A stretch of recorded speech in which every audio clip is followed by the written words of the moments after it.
मेरे दोस्त, मन एक ऐसी जमीन है जहां आप जैसी मानसिकता का बीज बोएंगे आपको वैसा ही फल प्राप्त होगा। यदि आपका दोस्त या साथी आपके सामने जताता है कि वह आपकी कोई परवाह नहीं करता, तो इसका मतलब है कि या तो वह सच में आपकी परवाह नहीं करता या वह सबसे ज्यादा आपकी ही परवाह करता है। एक चिड़िया ने शिकायत की, हे मेरे परमात्मा, बड़ी मुश्किल से मैंने घोंसला बनाया था, आपने तूफान भेज दिया और मेरा घर उजड़ गया। ऊपर से आवाज आई, तेरे घोंसले में सांप आया था, तुझे खाने के लिए, इसलिए तूफान भेजा ताकि तुम जाग जाओ व उड़ सको और तुम्हारी जान सुरक्षित रहे। हमारी जिंदगी में कितनी मुसीबतें आती है, हमको पता भी नहीं होता कि हमारा परमात्मा हमें किस तरह परेशानी से बचाता है। अगर तुम्हें लगता है कि परमात्मा तुम्हें कष्ट के पास ले आए हैं, तो भरोसा रखिए वो तुम्हें कष्ट के पार भी ले जाएंगे। एक आदमी बकरे को काट रहा था, तभी बकरा हंसने लगा। आदमी बोला, मैं तुझे काट रहा हूँ और तू हंस रहा है। बकरा बोला, यह सोचकर हंस रहा हूँ कि मैं तो जिंदगी भर घास खाता रहा, फिर भी मुझे इतनी दर्दनाक मौत मिल रही है। तूने तो जिंदगी भर दूसरों को मारकर खाया है, तेरी मौत कितनी दर्दनाक होगी। मेरे दोस्त, अगर आप खुद को सबसे अलग देखना चाहते हो तो खुद को केवल 12 महीने दो, फालतू में दोस्तों के साथ घूमना बंद कर दो, अपने इंटरेस्ट को ढूंढना शुरू कर दो, किसी एक स्किल में मास्टर हो जाओ, अपने इनकम के सोर्स बनाओ, जिम जाओ और खुद को फिट कर लो। आप मानोगे नहीं, आपकी जिंदगी केवल 1 साल में सबसे बेहतर बन जाएगी। गरुड़ पुराण के अनुसार मृत्यु के कितने दिन बाद नया जन्म मिलता है? गरुड़ पुराण के अनुसार मृत्यु के तुरंत बाद आत्मा को नया शरीर नहीं मिलता है। मृत्यु के बाद आत्मा के कर्मों का मूल्यांकन किया जाता है और फिर नए जन्म का समय निर्धारित किया जाता है। जिन लोगों ने अपने जीवन काल में अच्छा कर्म किया होता है, दूसरों का भलाई किया होता है, उन्हें जल्दी दूसरा जन्म मिल जाता है। आत्मा को उसके कर्मों के अनुसार दूसरा शरीर मिलने में 3 दिन, 11 दिन, 13 दिन या साल भर का समय लग सकता है। एक चिड़िया ने मधुमक्खी से पूछा कि तुम इतनी मेहनत से शहद बनाती हो और इंसान आकर उसे चुरा ले जाता है, क्या तुम्हें बुरा नहीं लगता? मधुमक्खी ने सुंदर जवाब दिया, इंसान मेरा शहद ही चुरा सकता है, मेरी शहद बनाने की कला नहीं। कोई भी आपका क्रिएशन चुरा सकता है, पर आपका टैलेंट, हुनर नहीं। जिंदगी बहुत कुछ सिखाती है, थोड़ा रुलाती है, थोड़ा हंसाती है। खुद से ज्यादा किसी पर भरोसा मत करना, क्योंकि अंधेरे में तो परछाई भी साथ छोड़ जाती है। कबीरा, तेरे जगत में उल्टी देखी रीत, पापी मिलकर राज करें, साधु मांगे भीख। अगर कोई मामूली बातों पर गुस्सा हो जाता है तो उसको प्यार की जरूरत है। कोई असामान्य ढंग से खाना खा रहा है यानी वह परेशान है। कोई रोता नहीं है तो वह कमजोर है। अगर कोई व्यक्ति बहुत हंसता है, बेकार की बातों पर ज्यादा हंसता है, तो वह भीतर ही भीतर अकेला है। किसी को छोटी बात पर रोना आता है तो वह मासूम और साफ दिल का है। इंसान की परेशानियों की केवल 2 ही वजह है, वह भाग्य से अधिक उम्मीद करता है और समय से पहले चाहता है। राजा परीक्षित की मृत्यु का 1 दिन शेष था, पर राजा का शोक और मृत्यु का भय कम नहीं हुआ। तो सुखदेव ने राजा को एक कथा सुनाई। एक राजा जंगल में शिकार खेलने गया और रास्ता भटक गया। उसे एक झोपड़ी नजर आई जिसमें एक बीमार बहेलिया रहता था। उसने झोपड़ी में ही एक और मलमूत्र त्यागने का स्थान बना रखा था और खाने के लिए जानवरों का मांस झोपड़ी की छत पर टांग रखा था। वह बहुत छोटी दुर्गंध युक्त झोपड़ी थी। राजा ने विवशतावश भेली से झोपड़ी में रात भर ठहरा लेने की प्रार्थना की। बहेलिया बोला, मैं भटके हुए राहगीरों को अक्सर ठहरा रहा हूँ, पर वे झोपड़ी से जाना नहीं चाहते। मैं अब इस झंझट में नहीं पड़ना चाहता, इसलिए आपको नहीं ठहरा सकता। राजा ने उसे वचन दिया कि वह ऐसा नहीं करेगा, किंतु सुबह उठते ही उस झोपड़ी की गंध में राजा ऐसा रच बस गया, वहीं रहने की बात सोचने लगा। उसका बहेली से कलह भी हुआ। सुखदेव ने परीक्षित से पूछा, क्या उस राजा के लिए यह झंझट उचित था? परीक्षित ने कहा, वह तो बड़ा मूर्ख था। जो राजकाज भूल कर दिए हुए वचन को तोड़ते हुए अधिक समय तक झोपड़ी में रहना चाहता था। आखिर वह राजा कौन था? सुखदेव ने कहा, वह कोई नहीं, तुम स्वयं हो। इस मल मूत्र की कोठरी यानी देह में जितना समय तुम्हारी आत्मा को रहना जरूरी था, वह अवधि पूरी हो गई। अब इसे दूसरे लोक को जाना है। क्या अब भी मरने का शोक करना उचित है? परीक्षित ने मृत्यु के भय को भुलाते हुए मानसिक रूप से निर्वाण की तैयारी कर ली और अंतिम दिन का कथा श्रवण पूरे मन से किया। इस संसार में सदा नहीं रहेंगे, ऐसा जिसको समझ में आ गया उसी को इस संसार में रहने का ढंग आ गया। सत्य को सिद्ध करने के लिए किसी से भी जिद करने की जरूरत नहीं है, क्योंकि सत्य खुद सही समय पर स्वयं सिद्ध हो जाता है। स्वीकारना, सीखना और उभरना, यही जीवन है। आप क्या है यह महत्वपूर्ण नहीं है, परंतु आप में क्या है यह बहुत महत्वपूर्ण है। कदर तो वह होती है जो किसी की मौजूदगी में हो, जो किसी के बाद हो उसे पछतावा कहते हैं। एक सपने के टूटकर चकनाचूर हो जाने के बाद दूसरा सपना देखने के हौसले को जिंदगी कहते हैं।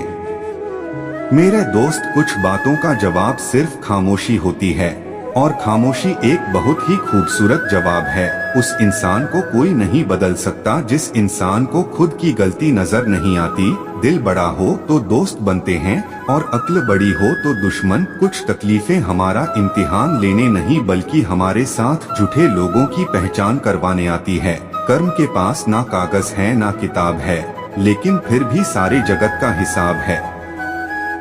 दुनिया के 4 स्थान कभी नहीं भरते, समुद्र, शमशान, तृष्णा और मनुष्य का मन। संसार में ऐसे लोग थोड़े ही होते हैं जो कठोर है किंतु हित की बात कहने वाले होते हैं। जिंदगी में लोगों का आना भी एक मकसद होता है। कुछ तुम्हें आजमाए, कुछ तुम्हें सिखाएंगे, कुछ तुम्हारा इस्तेमाल करेंगे, कुछ तुम्हें जीने का सही मतलब भी बताएंगे।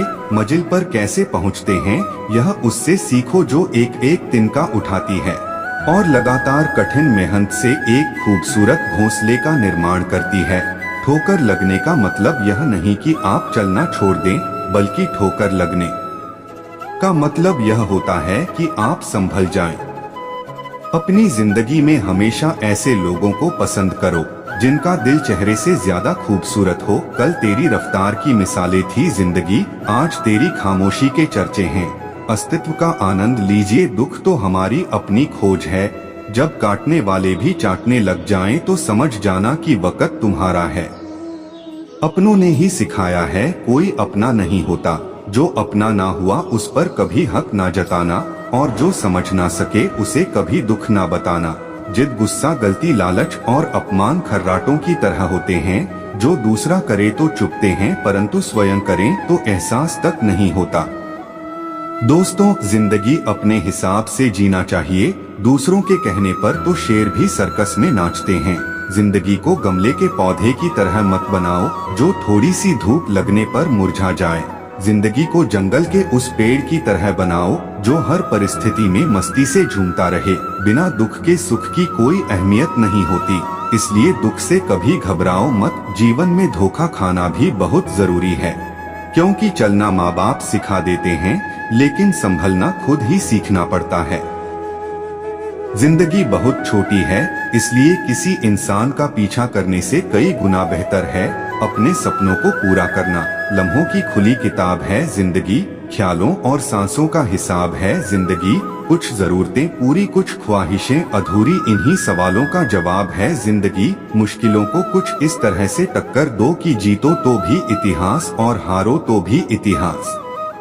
हंसते रहो इसलिए नहीं कि आपके पास हंसने का कारण है, इसलिए क्योंकि दुनिया को रत्ती भर फर्क नहीं पड़ता आपके आंसुओं से। चील की ऊंची उड़ान देखकर चिड़िया कभी डिप्रेशन में नहीं आती, मगर इंसान की ऊंची उड़ान देखकर बहुत जल्दी डिप्रेशन में आ जाते हैं।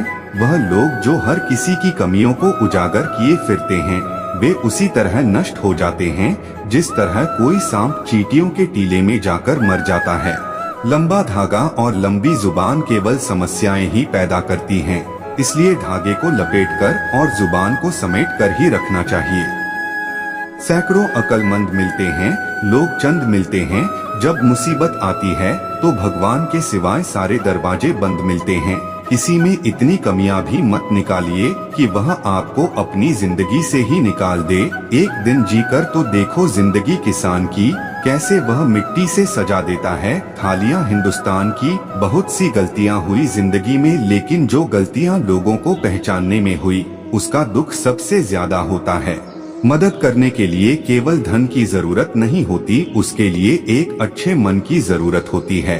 दुनिया की सबसे सस्ती चीज है मशवरा, एक से मांगो तो 1000 देते हैं, और दुनिया की सबसे महंगी चीज है मदद, 1000 से मांगो तो एक करता है। किसी के साथ धोखेबाजी करके खुश मत होना, तकदीर जब तमाचा मारती है तो वह मुंह पर नहीं सीधा रूह पर लगता है। चाहे कसूर किसी का भी हो, लेकिन रिश्ते में आंसू हमेशा बेकसूर के ही बहते हैं। कटी हुई टहनियां कहाँ छाव देती हैं, हद से ज्यादा उम्मीदें हमेशा घाव देती हैं। वक्त की मार से गुजर रहे हो तो घबराओ नहीं, जो धन कमाते हैं वह जरूरी नहीं दुआएं कमाते हैं, लेकिन जो दुआएं कमाते हैं वह क्षमता से ज्यादा धन कमाएंगे। धन आराम देता है, दुआएं खुशी, सेहत और प्यारे रिश्ते देती हैं।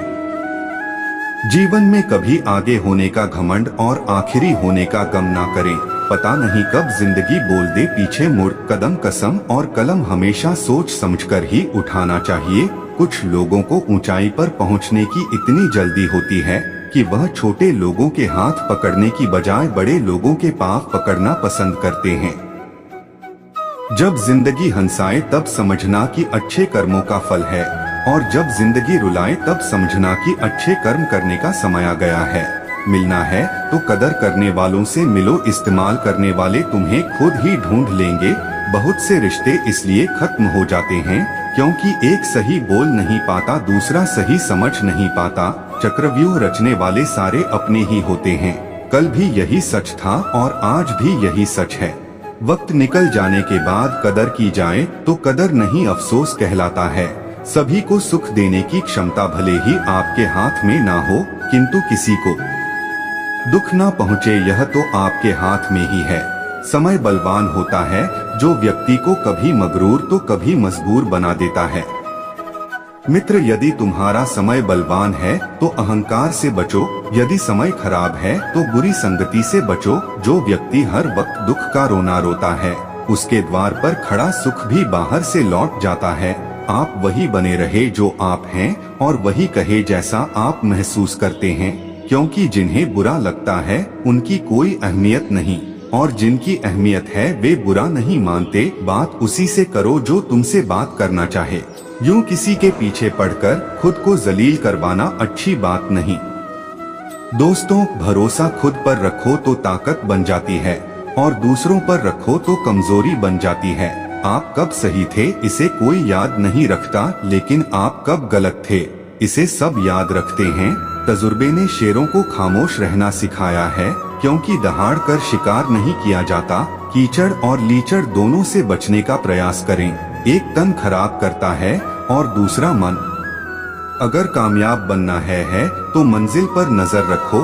कोवा के टोकने से चील रुका नहीं करते। याद रखना, अपमान का बदला लड़ाई करके नहीं बल्कि सामने वाले व्यक्ति से ज्यादा सफल होकर लिया जाता है। समाज के डर से फैसले मत बदलना, क्योंकि समाज सिर्फ नसीहत देता है, खाने को रोटी नहीं। अपनी मंजिल का रास्ता दूसरों से पूछोगे तो भटक जाओगे, क्योंकि आपकी मंजिल की अहमियत जितनी आप जानते हो उतनी और कोई नहीं जानता। तुम नीचे गिर के देखो, कोई नहीं आएगा उठाने। तुम जरा उड़कर तो देखो, सब आएंगे गिराने। कोई भी उलझन हमें तब तक परेशान करती है जब तक हम उलझन को सुलझाने का प्रयास नहीं करते। अकाल अगर अनाज का हो तो मानव मरता है, किंतु अकाल अगर संस्कारों का हो तो मानवता मरती है। हर इंसान में कोई ना कोई प्रतिभा जरूर होती है, लेकिन लोग अक्सर इसे दूसरे जैसा बनने में नष्ट कर देते हैं। दुनिया में किसी पर हद से ज्यादा निर्भर ना रहे, क्योंकि जब आप किसी की छाया में होते हैं तो आपको अपनी परछाई नजर नहीं आती। खामोशी किसी इंसान की कमजोरी नहीं, उसका बड़प्पन होता है। वरना जिसको सहना आता है उसको कहना भी आता है। जिसकी जैसी नियत वह वैसी कहानी रखता है। कोई परिंदों के लिए बंदूक तो कोई परिंदों के लिए पानी रखता है। हम अच्छे थे, अच्छे हैं और अच्छे ही रहेंगे। फिक्र वो करे जो दिखते कुछ और हैं, होते कुछ और हैं, बोलते कुछ और हैं, करते कुछ और हैं। चेहरे पर दाग हो तो चले मगर दिल के दागी लोगों से हमारी नहीं बनती। जिन्होंने आपका संघर्ष देखा है वही आपके संघर्ष की कीमत जानते हैं, नहीं तो औरों के लिए आप सिर्फ किस्मत वाले हैं। जिंदगी हमें सिखाती है कि अगर शांति चाहिए तो दूसरों की शिकायत करने से बेहतर है खुद को बदल लो, क्योंकि पूरी दुनिया में कारपेट बिछाने से खुद के पैरों में चप्पल पहन लेना अधिक सरल है। दुनिया की हर चीज ठोकर खाने से टूट जाती है, एक कामयाबी ही है जो ठोकर खाकर ही मिलती है। कपड़े पर सुई चलती है तो बेहतरीन पोशाक बनाती है। हर चुभने वाली चीज का मकसद बुरा नहीं होता। पहाड़ पर चढ़ने वाला व्यक्ति झुककर चलता है और उतरने वाला अकड़कर चलता है। कोई अगर झुककर चल रहा है मतलब ऊंचाई पर जा रहा है, और कोई अकड़कर चल रहा है मतलब नीचे जा रहा है। अभिमान की ताकत फरिश्तों को भी शैतान बना देती है और नम्रता साधारण व्यक्ति को भी फरिश्ता बना देती है। जो पिता के चरण स्पर्श करे वह कभी संपत्तिहीन नहीं होता। जो माता के चरण स्पर्श करे वह कभी ममताहीन नहीं होता। जो बड़े भाई के चरण स्पर्श करे वह कभी शक्तिहीन नहीं होता। जो बहन के चरण स्पर्श करे वह कभी चरित्रहीन नहीं होता। जो गुरु के चरण स्पर्श करे वह कभी बुद्धिहीन नहीं होता। शरीर में कोई सुंदरता नहीं होती, सुंदर होते हैं व्यक्ति के कर्म, उसके विचार, उसकी वाणी, उसका व्यवहार, उसके संस्कार और उसका चरित्र। जिसके जीवन में यह सब है वही इंसान दुनिया का सबसे सुंदर शख्स है। अगर पति पत्नी में आपसी तालमेल सही हो तो गरीबी में भी परिवार में जीवन में खुशहाली शांति बनी रहती है और घर स्वर्ग बन जाता है। और यदि सभी सुख सुविधाओं के होते हुए भी दोनों के विचार ना मिले, बात बात पर आपस में झगड़ते लड़ते हैं तो घर नर्क बन जाता है। जो लोग मेरी पीठ पीछे मेरी बुराई करते हैं मैं उन्हें बहुत पसंद करता हूँ, क्योंकि यह वह लोग हैं जो निशुल्क मेरा प्रचार कर रहे होते हैं। कठिन समय में समझदार व्यक्ति रास्ता खोजता है और कमजोर व्यक्ति बहाना। दुनिया में दान जैसी कोई संपत्ति नहीं, लालच जैसा कोई और रोग नहीं, अच्छे स्वभाव जैसा कोई आभूषण नहीं और संतोष जैसा और कोई सुख नहीं। पहचान से मिला काम थोड़े समय तक ही टिकता है, लेकिन काम से मिली पहचान उम्र भर रहती है, याद रखना। साथियों, इस वीडियो में इतना ही। उम्मीद है आपको यह वीडियो जरूर पसंद आई होगी, तो लाइक, शेयर, कमेंट और दोस्तों के साथ शेयर भी कर दीजिए। मिलते हैं अगली वीडियो में, अपना ध्यान रखना। राधे राधे, जय श्री श्याम।